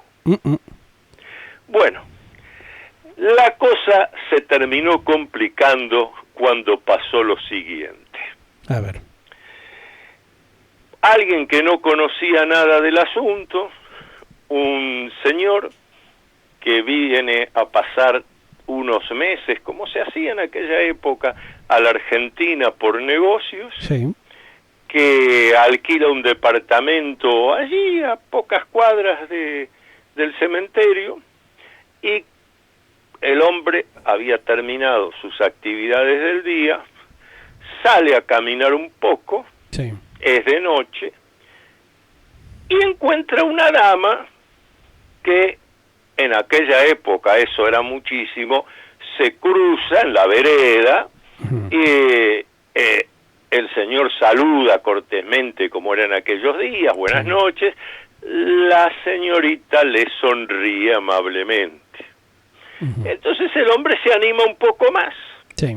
y le dice, vea, yo estoy con tiempo, no sé usted, pero si no lo toma mal, la invito a tomar algo y conversamos un rato. La señora acepta, o como era en aquella época, van caminando sin tocarse nada, él la invita a la confitería de un hotel de la zona, un hotel que era importante en aquellos días, donde hay otras personas también, Sí. compartiendo un whisky, una bebida, bueno, conversan amablemente, pero es otoño avanzado, entonces a la salida, fíjate qué humano el comportamiento, a la salida la señorita dice, uy, qué frío que hace y yo no tengo abrigo. ¡Ja! El caballero, Sí. un verdadero Sí, caballero, se ¿qué saca hace? el saco, ¿Qué tal? se lo coloca y dice, Sí. vea, abríguese así, por favor. Bueno, dice, la acompaño. Y caminan 2-3 cuadras, hasta Sí. que en un momento determinado, ya en la zona del cementerio, Sí. ella le dice, mire, para no tener problemas, yo lo que le pido es que usted me deje acá. El caballero, de ninguna manera, la acompaño hasta su casa, donde Claro. sea, como Sí, va a sí. andar sola a esta hora de la noche. Claro. No, yo lo que le pido es que usted sea gentil. Y bueno, el hombre dice, sí, perfecto. Claro. Y ella le ofrece, le devuelve el saco. Dice, pero usted Sí. va a tener que caminar mucho todavía, y un poco. No, déjeme, yo Claro. saco lo que tenía en el saco, lo guarda en el bolsillo del pantalón, le deja Sí. el saco solo, sin las cosas de él. Dice, mire, téngalo y ya después nos veremos, Sí, sí. si usted vive por acá. Y ella le dice, sí, yo vivo por acá, pero sin duda usted mañana a la mañana va a tener el saco. No hay ningún apuro, el caballero se va contento, ella se va con el saco. A la mañana siguiente tocan a la puerta de donde alquilaba este hombre. El hombre, con una picardía muy caballeresca, Sí. había sacado del saco todo lo que eran sus documentos, sus cosas, y había dejado en el bolsillo donde va el pañuelo Sí. su tarjeta de presentación, donde estaba nombre, apellido y la dirección de este lugar que él alquilaba. Entonces alguien golpea la puerta y cuando el señor sale dice, mire, me parece que tenemos algo suyo, Sí. este saco. Sí, es verdad, dice, me lo manda la señorita. ¿Qué señorita? ¿Cómo han llegado ustedes acá? Bueno, porque encontramos el saco y acá está su tarjeta, supusimos que era suyo. Sí. ¿Pero dónde es que ustedes han encontrado el saco? Bueno, si realmente quiere saberlo, mire, venga y véalo usted. Lo llevan al cementerio de la Recoleta. Y ahora voy a decir una parte que omití a propósito. Lo llevan al cementerio de la Recoleta, Pero ¿quién, la lo gente del llevan a hotel? una tumba al señor Sí. y le dice, mire, sobre esta cruz encontramos el saco. Jo. Debe haber sido algún joven que se lo robó a usted. No. Sí. el hombre helado mira lo que dice donde había sido encontrado el saco, ahí sobre la cruz, sí. Y el nombre que da es el nombre con el que la señorita se había presentado cuando intercambiaron los saludos y ella aceptó ir a tomar ese café esa noche. Bueno, esta fue la historia más redonda, más significativa de la Dama de Blanco, que después hizo que se siguiera multiplicando, pero esta anécdota es extraordinaria, primero porque en su momento, conociéndose el nombre apellido del testigo, apareció en los diarios, se lo entrevistaba al hombre, y el hombre contaba no entendía esta nada, historia como si hubiera sido algo nuevo. Entonces ahí se le explicó que el fantasma de la Dama de Blanco seguía... Pero voy a este ejemplo porque responde lo que vos decías recién. Pero este fantasma flotaba, hablaba. Este es un fantasma que hasta tomó café. O té, lo que haya sido en ese encuentro. Que se dejó poner el saco encima, o sea, era sólido. Y después el hecho de que la persona que se ha presentado con nombre y apellido y resulta que hay una tumba en el cementerio desde hace bastante con el mismo nombre y apellido y allí aparece el saco puesto encima. ¿Y cómo se puede interpretar esto, Antonio, desde la óptica de la parapsicología, un hecho vivido así por una persona que realmente debe haber quedado tremendamente impactado? ¿Qué dijo él? ¿Qué adujo cuando justamente lo entrevistaron en aquel tiempo? ¿Hay información? Y sí, esto quedó publicado en los diarios de la época, sobre todo la prensa, que en aquella época, además de que eran unos diarios más tirada, hacía lo que después dejó de hacer, pero hacía un cierto sensacionalismo en esa época. Bueno, el hombre, toda la descripción que da es de que él estuvo 100% convencido que estaba delante de una persona de carne y hueso. Además, los periodistas de esa época que tenían tiempo, hacían anotaciones, por supuesto hicieron lo que hubiéramos hecho vos o yo de saber esto. Se fueron a la confitería del hotel a hablar con los mozos, con el conserje, a ver si realmente estas dos personas habían estado, a ver si este señor había estado con una dama así. Y se lo confirmaron, claro. Estaban los testimonios. Que sí. Absolutamente, todos los testimonios. Bueno, y ahí yo tomé este ejemplo porque hay miles de ejemplos de este tipo, como dijimos antes, en toda la historia de la humanidad. Fíjense que tomamos los evangelios, ya en el Antiguo Testamento también se habla de apariciones, espectros, pero tomamos el Nuevo Testamento y ahí está cuando los discípulos confunden a Jesús en la barca con un fantasma, y la traducción, que es una traducción que viene del griego, claramente lo que dice es que lo confundieron, creyeron que era una aparición, un fantasma, una aparición, y por eso se asustaron. Es decir, la idea de fantasma a nivel popular está arraigada en Occidente, en Oriente, en los pueblos precolombinos, en todos lados. La parapsicología viene investigando esto desde fines del siglo XIX. Claro, porque aquí como que se plasma el ser humano, la persona, está físicamente ahí presente y después como que desaparece, ¿no? O sea, esa sensación debe ser tremenda, más en un hecho comprobado, como vos decías, de la Dama de Blanco, donde realmente la persona estuvo con ella, desaparece y hay testigos como que lo vieron, o sea, afirman que el tipo no estaba divagando, no estaba delirando, sino que era una realidad, ¿no? Para nada, pero si es por esto, porque si no está bien, si yo me detengo acá, da la impresión que la historia de la Dama de Blanco se terminó en 1930. No, siguió mucho tiempo más. 20 años atrás, en pleno 2001...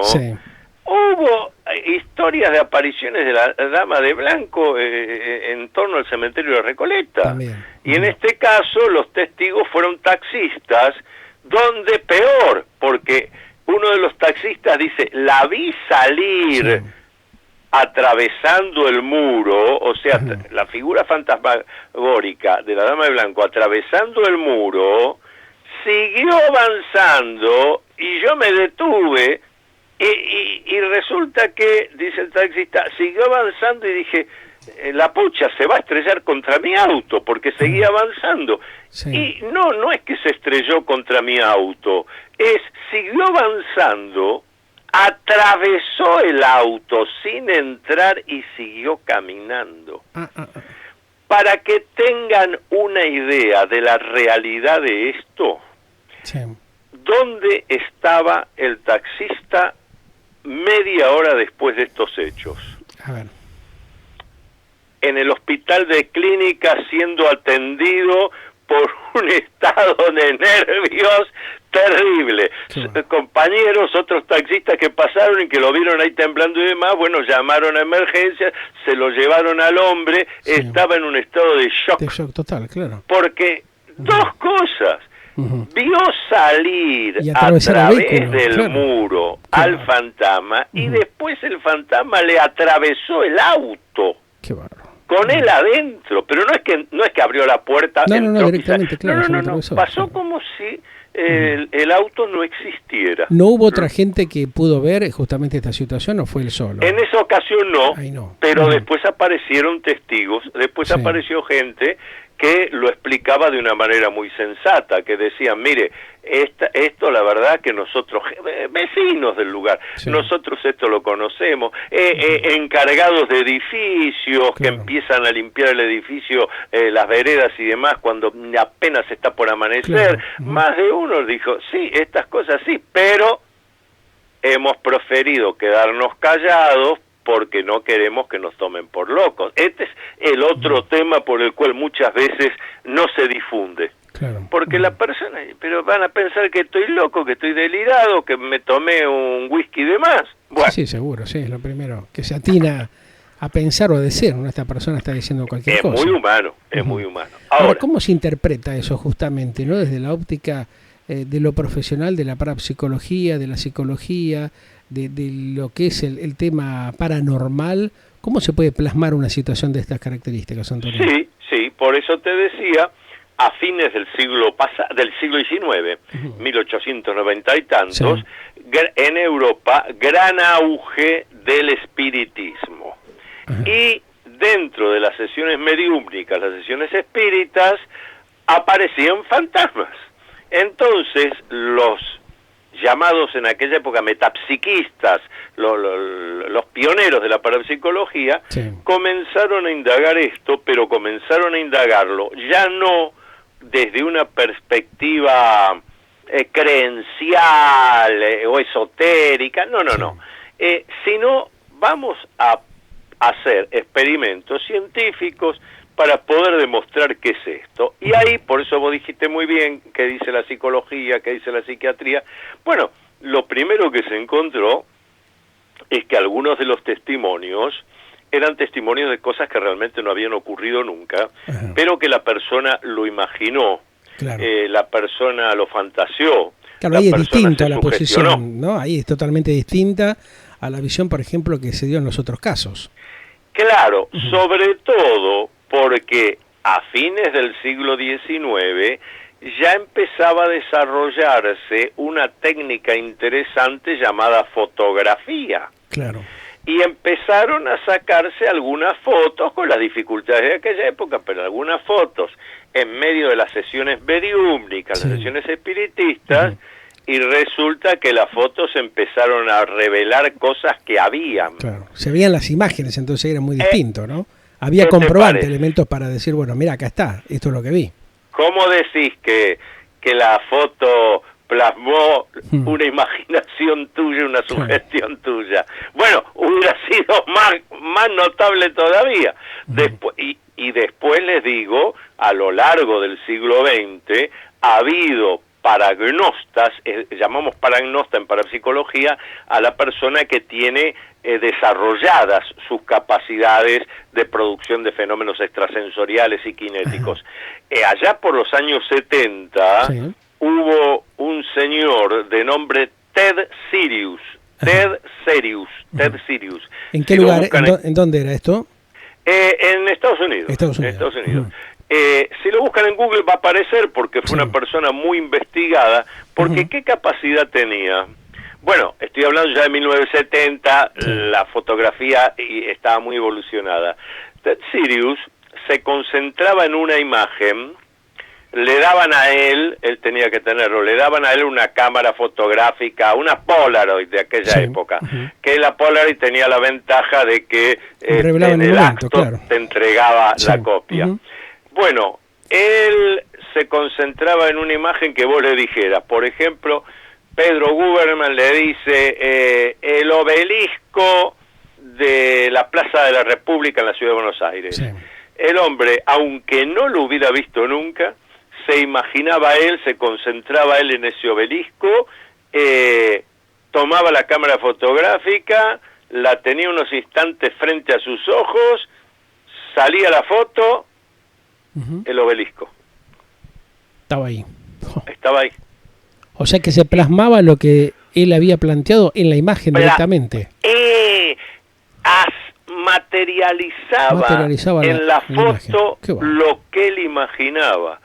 O sea, el poder parapsicológico por el cual un hecho que vos imaginás podés convertirlo en una fotografía, en una filmación.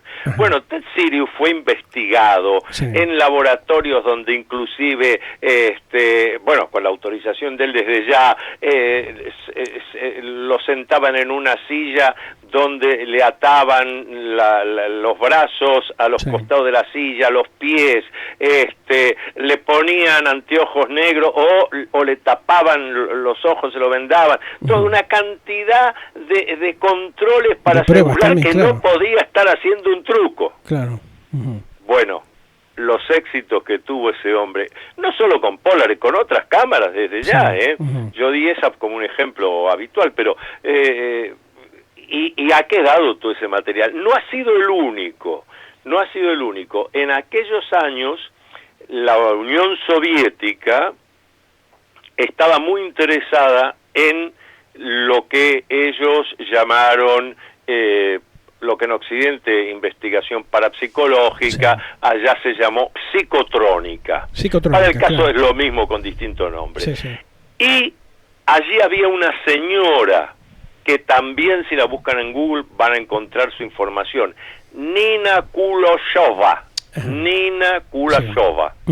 Bueno, esta señora, que tendría más o menos la misma edad de Ted Sirius, toda gente que había pasado los 50 años,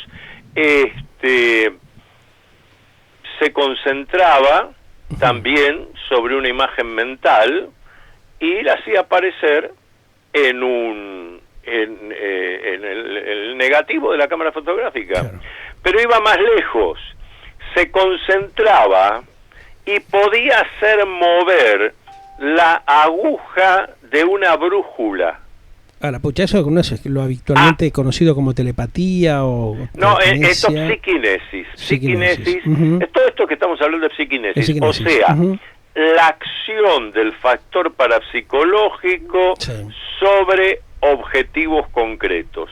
Porque telepatía, clarividencia, precognición no deja de ser transmisiones, captaciones. Pero acá vos estás actuando objetivo concreto del mundo exterior. Vos acá, están en YouTube las filmaciones de Nina Kuleshova, donde ella está concentrada y la brújula empieza a moverse sola, se ve, enloquece. Una acción clara y concreta del factor parapsicológico sobre un hecho externo, pero además muy interesante porque está venciendo al moverla. El poder que ejerce la mente es tremendo, ¿no? De esa forma. Ese factor parapsicológico, recordemos que lo tenemos todos los humanos. Nosotros llegamos a este mundo con un cuerpo orgánico, con un psiquismo, con una necesidad de sociabilizar y también con el factor parapsicológico. Obviamente, como a lo largo de, no de cientos, de miles de años, esto fue puesto como estas son cosas de los demonios, de los dioses, claro, de los espíritus y demás. Bueno, hay un temor ancestral a desarrollar estas cosas. Ajá. ¿Y por qué no se avanza justamente con algún tipo de investigación más profunda? Porque viste que estos temas ya vienen siendo conocidos desde hace décadas, pero como están en un tercer o cuarto plano, no se da, digamos, mayor difusión, porque tal vez sería muy bueno para la sociedad humana en estos tiempos también bastante difíciles, poder tener justamente un control mental más firme, más llevadero, para que la propia persona pueda de alguna manera permitirse solucionar algún tipo de conflictos que son bastante comunes dentro de lo que es la mente y la psiquis del ser humano.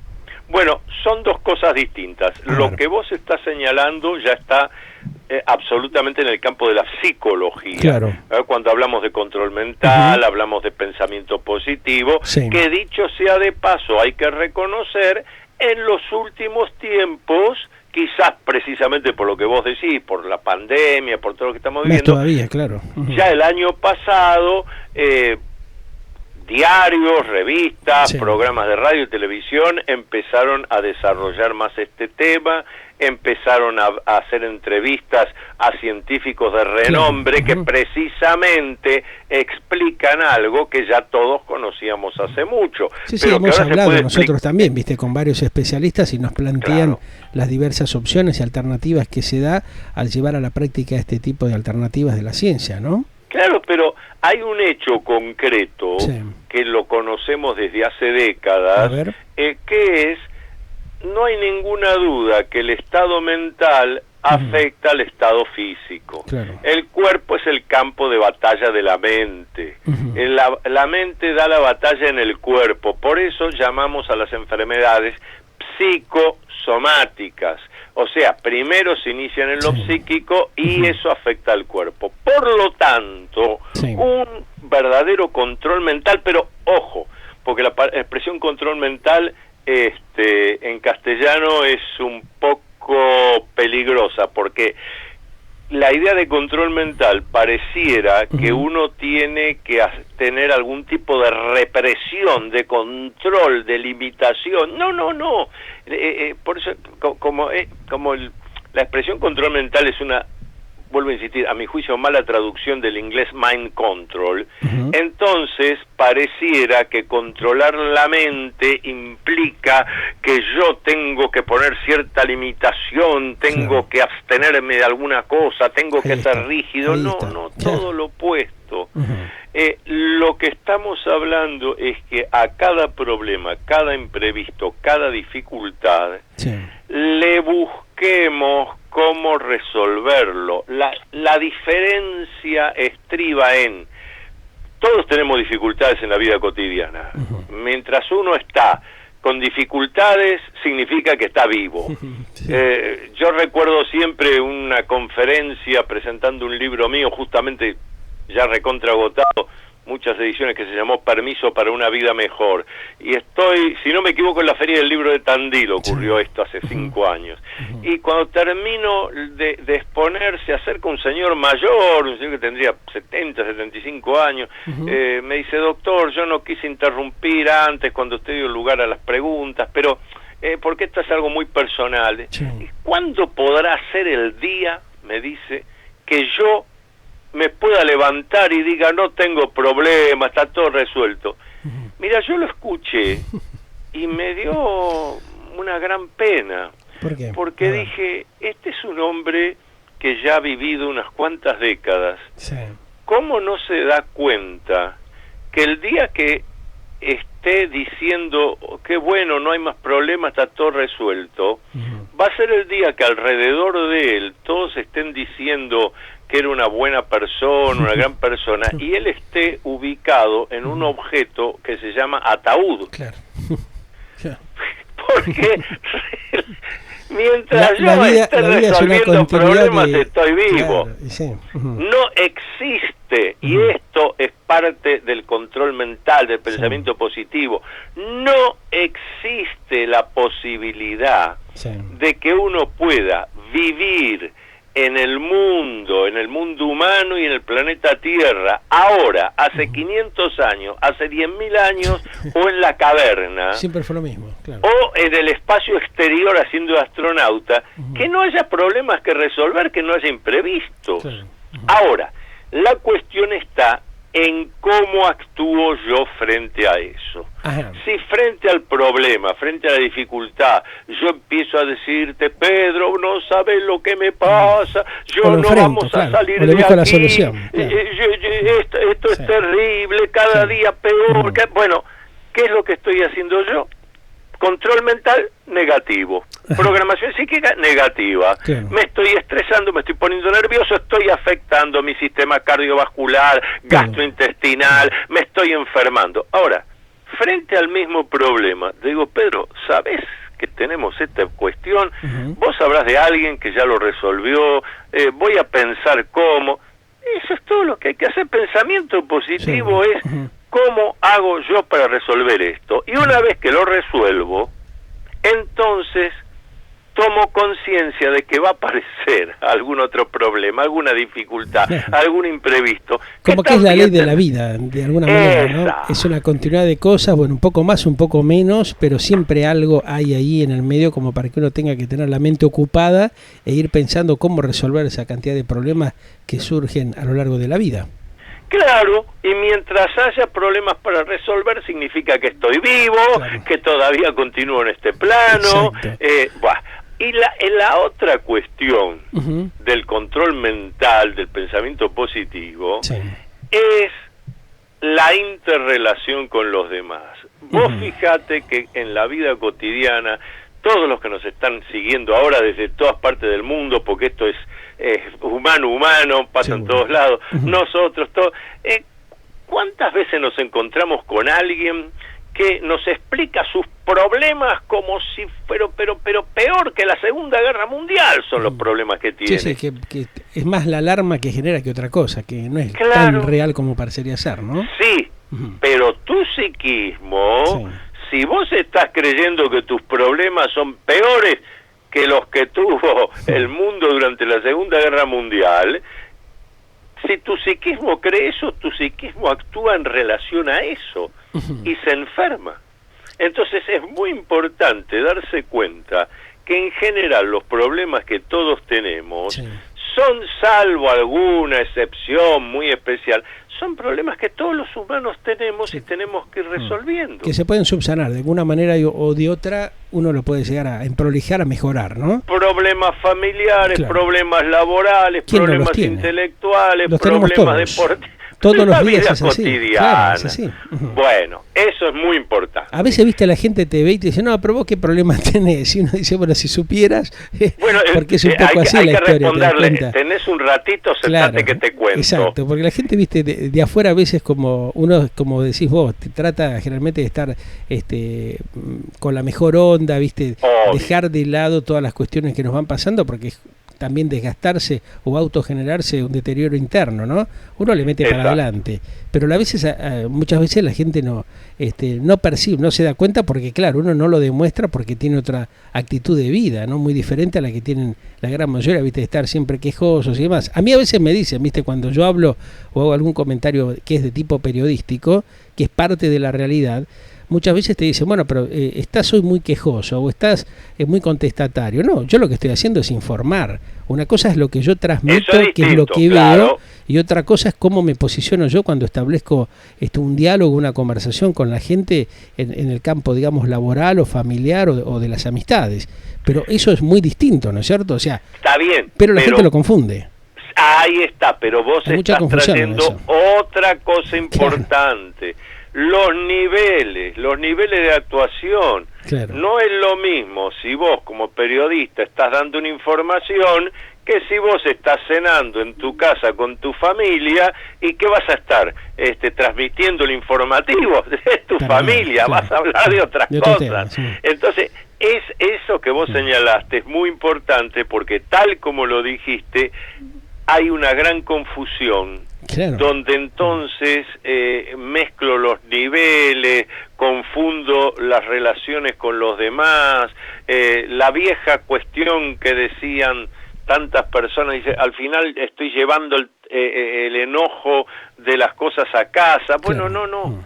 no hay que andar enojado, hay que andar buscando de qué manera resuelvo esto que me enojó. Lo que pasa es que hoy, viste, en las parejas actuales se da la falta de diálogo, ¿no? Todo lo que uno plantea de un lado o de otro, ya sea del hombre o de la mujer, porque viste que ahora como que los hombres son los victimarios, ¿no? Y la mujer en alguna medida se está tomando como víctima desde hace ya un tiempo con todo este tema de la liberación femenina, que ha habido, por supuesto, ¿no?, abusos en un montón de aspectos, pero como que ahora se está trastocando la cosa más allá de hechos reales que acontecen, o siempre se acostumbra a meter todo en la misma bolsa, la misma coctelera, como digo yo, y no es tan así la cosa, ¿no? Y bueno, pero habrá que hacerse la pregunta de a quién beneficia que las cosas, en vez de ir por puntos armónicos, vayan por extremos. Claro, ahí también está. A alguien debe estar beneficiando esto. Seguro. Y alguien debe estar financiando los operativos necesarios para esto. Cambios, hay muchos cambios que hacer, pero el tema es que ya de por sí un cambio, aún a nivel individual, el solo hecho de decir, bueno, yo me estaba levantando siempre a tal hora, pero ahora tengo una nueva actividad, voy a tener que cambiar el horario. Eso para una persona, para la sola persona, ya es una complicación. Claro. Porque cambia su ritmo, tiene que cambiar su agenda. Si estamos hablando de cambiar formas sociales de vida, es lógico que eso va a llevar más tiempo, más esfuerzo. Hay momentos que se va a ir a un extremo, luego al otro, hasta que se vaya acomodando, y después vendrán otras cosas que habrá que cambiar. El tema es no utilizar, que no es un aprovechamiento como hacen muchos, viste, dirigentes o líderes de distintos sectores que aprovechan esa movida para beneficiarse y hacer más daño del que hay ya existente dando vueltas, ¿no? Hay una falta tal vez de concientización de parte de los líderes de no tener raciocinio en ese sentido, ¿no? Bueno, pero ya que me traes ese tema, lo voy a volcar al campo de la parapsicología. ¿Por qué razón es que en los años de la Guerra Fría y hasta los años 70, 80, tuvimos información de que los servicios secretos, desde la KGB a la CIA, el FBI, el MI5 inglés, etcétera, tenían departamentos donde se trabajaba en parapsicología, se investigaba en parapsicología, porque, por ejemplo, se habían dado cuenta que si la clarividencia existe, como está demostrado que exista, y clarividencia es el conocimiento cierto de un hecho contemporáneo al cual no puedo acceder por mis 5 sentidos, o sea, es conocer algo que está pasando lejos. Bueno, imagínate para un servicio secreto la importancia que es eso, tener a alguien que vos le podés decir, a ver, concéntrate en aquel lugar donde están los misiles, a ver qué ves, y vos por clarividencia empezás a decir todo lo que ves, las características de esas armas. Bueno, todo esto la mente va transcribiendo todo eso, ¿no? De alguna manera. Sí, a través del fenómeno parapsicológico de clarividencia. Bueno, o leer la mente de un líder por telepatía. También. Y conocer no lo que está diciendo, sino lo que verdaderamente está pensando. Claro, ahí está la cosa. Mira, a vos que te gusta el tema de la política y demás, ¿qué no haría un periodista que pudiera conocer no lo que el dirigente político dice, sino lo que verdaderamente está pensando mientras dice lo que dice? Bueno, algunos ya lo tenemos detectado, ¿viste? Porque son siempre los mismos personajes. Pero ahí no hay gracia, porque no necesitas de la telepatía para eso. No necesitas. Pero bueno, aquí el hecho entonces es que todo eso fue investigado con muy buenos resultados, y repentinamente, de la noche a la mañana, silencio absoluto, no se habla más del tema. Junto con eso, otro hecho curioso, en aquellos años, en esas décadas, por ejemplo en 1980, las universidades de Europa y de todo el continente americano, tenían cátedras y laboratorios de parapsicología. el primero de ellos, ya lo hemos dicho acá en el programa, 1930, Universidad de Duke, sí. Los doctores Joseph Banks Rhine y su esposa Luisa Rhine, primer laboratorio de parapsicología, primera cátedra de parapsicología. En Brasil había numerosas universidades que tenían investigación parapsicológica. En la Argentina, cosa que me gusta decir porque cuando lo digo en general se quedan mirándome con los párpados abiertos. En la Argentina, en los años, comienzos de los 80, fin de los 70, había seis, media docena de cátedras universitarias de parapsicología, una de ellas en una de las universidades más prestigiosas del mundo hispanoparlante, que es la Universidad Nacional de Buenos Aires.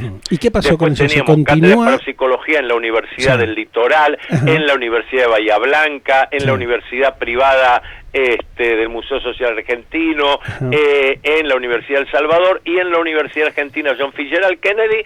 En esa cátedra yo fui docente. Bueno, curiosamente, con el paso de los años, en vez de multiplicarse, desapareció acá y en todos lados. O sea que en ninguna universidad quedó ninguna de estas cátedras. Me parece que tenemos quedó una cátedra en una universidad belga, en Bélgica.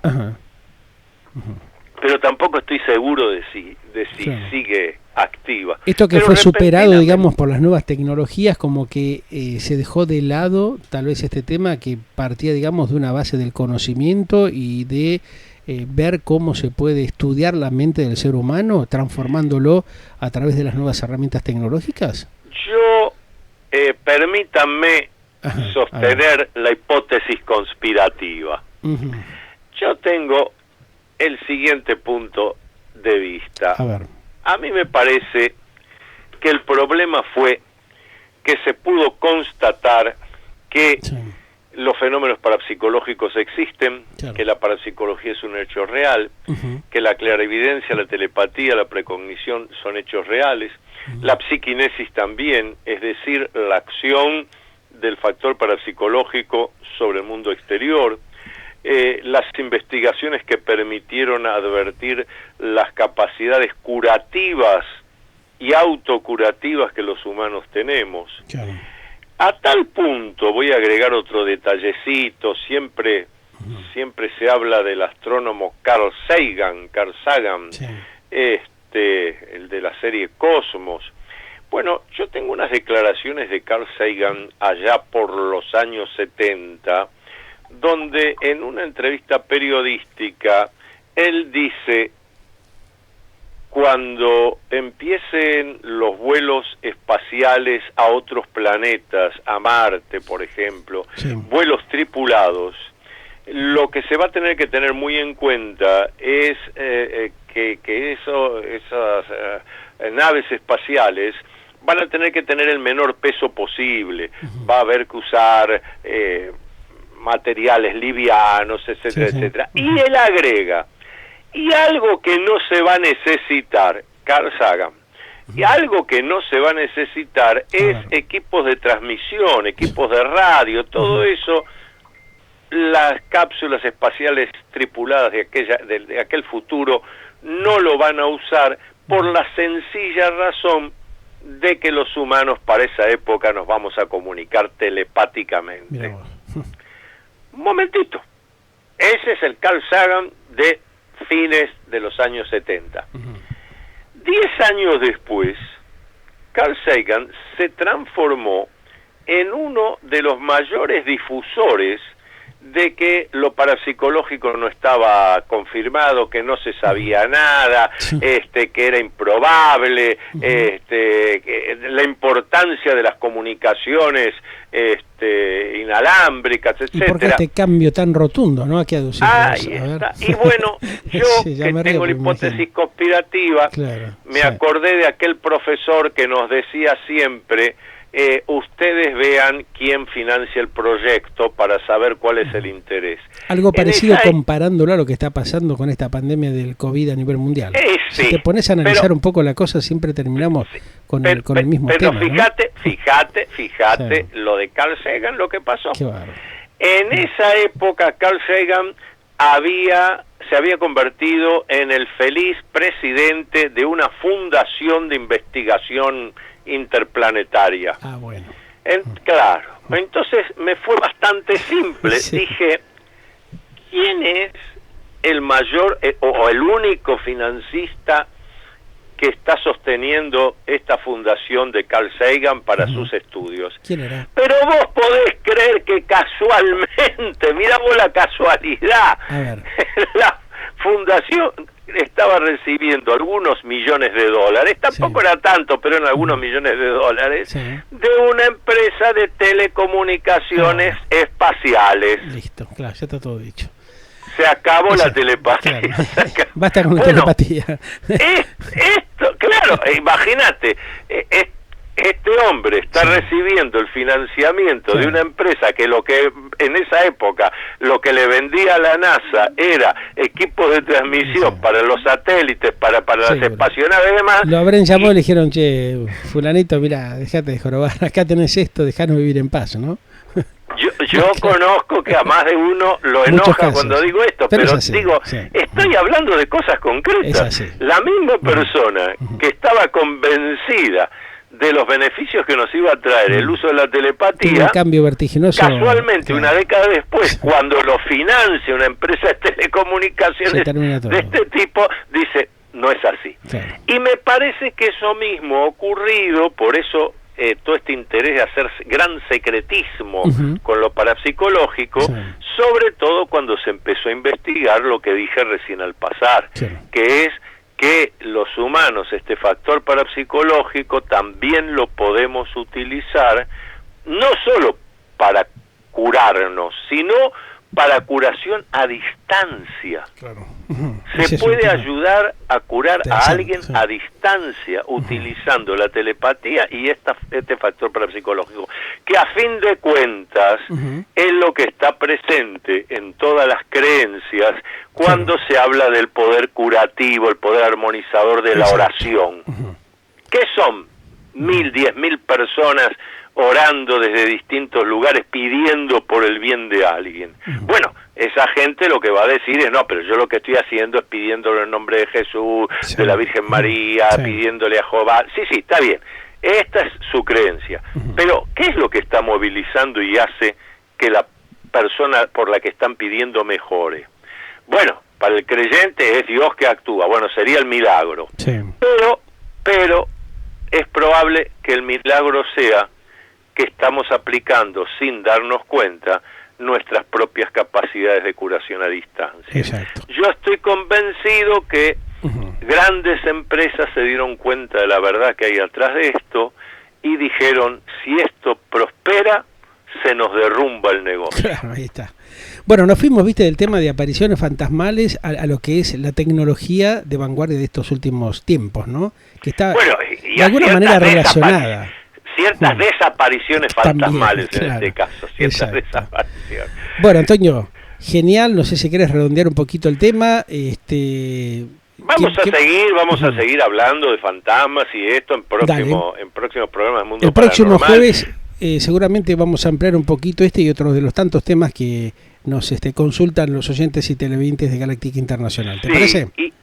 Y a mí lo que me parece es bueno que arrancamos por un tema, vamos fluyendo, porque entonces no estamos atados a algo, sino que hacia donde nos va llevando la conversación es lo más interesante. Vamos profundizando, porque está todo interrelacionado. Claro, fíjate que justamente pasa todo de alguna manera por la mente humana, ¿no? Por el desarrollo, la tecnología. Totalmente. Estas cuestiones también de alguna manera que están metidos dentro del mundo paranormal y de las cuales, bueno, nos estamos haciendo eco para que la gente vaya tomando conciencia de la realidad de lo que se vive, no desde ahora, sino desde hace muchas décadas, ¿no? Totalmente.